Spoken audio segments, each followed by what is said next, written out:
masasabi, hindi ko po to talent. Hard work lang po, magsisikap lang po. Kasi hindi lang po ako talented ko yung ito na magaling at magaling po. Hard work lang po, yung nagsisikap po lang po. Pero mga anong grade ka, anong age ka start na mag... Grade 6 po. Yun po, grade 6 po. Mag-grade 7 na po.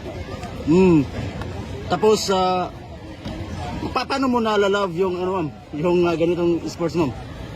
Sabihan po, kung love mo talaga yung sports mo, lahat gagawin mo para makuha mo yung goal mo. Gagawin mo lahat yung mga challenges, kailangan ma-face mo, kailangan malampasan mo, gagawin mo lahat.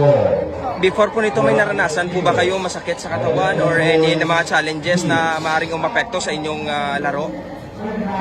May mga na-experience po ba kayo na challenges, yung pinaka-great challenges nyo po na hindi nyo malilimutan before this event?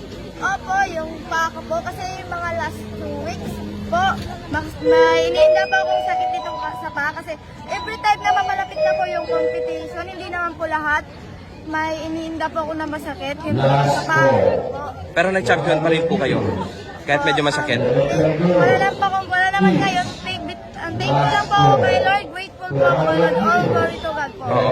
Kanino mo po inaalay itong gold? First po sa Diyos po, tapos yung mga para sa family ko, and sa mga coaches ko, pati yung mga teammates ko po na tumutulong sa akin na ma-improve po yung time ko. Para pong mga pacer po yung training partner ko po na lalaki po yun po. Yun po yung parang intense na training, yun po yung sabay kami yung parang mga workout, yun po yung mga naghuhugot sa akin na para ako mas mag-improve yung time ko. Mensahe po sa family ninyo po. Thank you na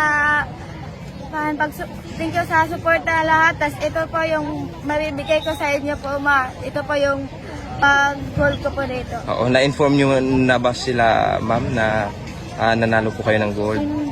Hindi pa po ngayon kasi wala po kaming cellphone kasi yun po, focus po sa laro ko. Last po na sinabi ng ina nyo po o parents nyo po before po kayong pumunta dito, even the coach? Sinabi ko lang po kay mama, si papa nga, gagawin ko ang lahat, best of the best na makuha ko yung winning goal kasi para po ito sa kanila po, para po matulungan po sila kahit ako. Oo. So, sila naman po, ano nung pong message po nila before ka umalis sa iyo? Sabi na, anak, mag-pray ka lang at manalig sa Diyos.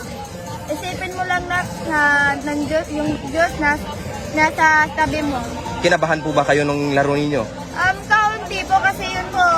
Normal naman po kasi yung kaba sa competition. Kung gaano mo po siya i-handle, kung gaano mo tanggalin yung kaba, yun po kasi nag-training ka po. How many months nag-training ka?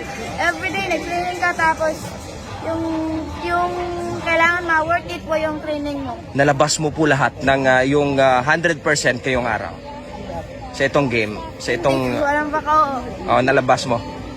Parang yung training mo nagamit mo talaga dito. Opo. Kasi super intense po yung training po namin, hindi ko po masasabi lahat po. Okay. And also lastly, meron ka pa po bang magko-compete pa po ba sa other sports or ito may ibang laro ka pa ba? Meron po sa day 4 po 1,500 po. Kailan po 'yon? Day 4 po. So nung last sa Ilocos Gold din po ba kayo doon?